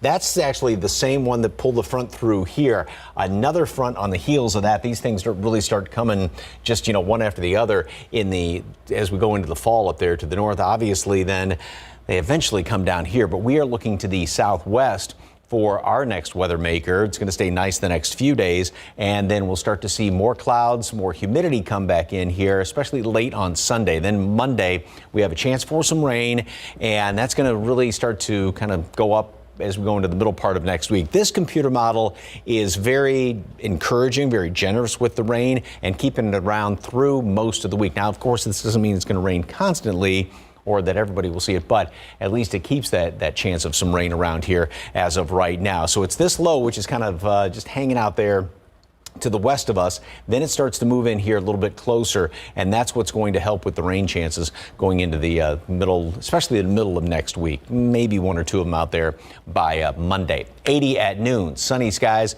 good looking day. Again, some high clouds that may be milky shade to the sky, but that's kind of splitting here. It's going to be beautiful all day today. Great football weather tonight. It is an ozone action day, by the way. And then over the weekend, nice mornings. Sitting out, having a cup of coffee in the morning hours, listening to the birds chirp. I don't know, I'm just kind of setting the stage here. And then nice afternoons, upper 80s, close to 90 or low 90s, and we got the rain chance coming in here. The only real difference as far as temperatures going into next week, notice how the high temperatures are fairly consistent. It's the low temperatures that will be staying up there, and that's because of the extra humidity. Right, but at least there's a chance of rain. Yeah. We were talking about that earlier. We could actually use a little bit around here. It seems like it's been a while now since we had anything decent. Thank you so much, Mike. It's about 10 till, 58 degrees. And this weekend, tomorrow morning actually, it's the 8th annual Head for the Cure 5K run and walk. So this year, there's an option to run in person. Of course, it'll be happening across the street at Providence High School or virtually. Tomorrow on GMSA, our David Sears will be live from Providence High School, and the event starts at 8 a.m. Outside with live cam, there is the shot I love. A sunrise over South Texas on an early Friday morning. You're starting your day with GMSA. We'll be right back. Good morning. Coming up here on GMA. The CDC has given the Pfizer booster shot the green light. Dr. Jha is going to join us with who's eligible and when you can get one. You'll see that and so much more coming up right here on GMA. No. You?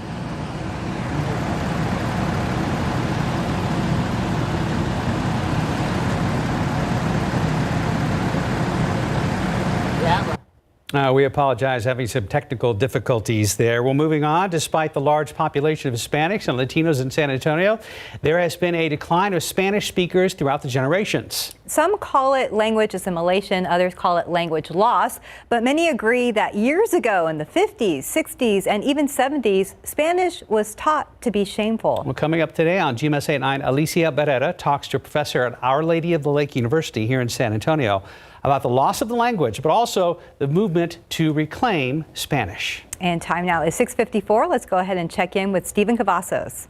That crash that we just talked about a little bit earlier here. Cass, we finally got a shot of it here on TransGuide. You can see that we do have first responders on the scene working to clear that up. It does appear that this vehicle may have gone off in the grassy medium there. Not sure how serious this crash is, but as always, make sure that you're moving over and slowing down. We are starting to see traffic build up there off Loop 410, right there at Ray Ellison Drive in those northbound lanes. As we continue to jump around, though, we still have those same issues. A stall there of I-10 westbound at Frio Street. Jumping over here to Loop 1604 westbound at Bulverde. It is the morning of stalls and crashes. Be safe out there this morning. Mike, what's going on weather-wise? So what can we expect? Actually, I think we're going to go to...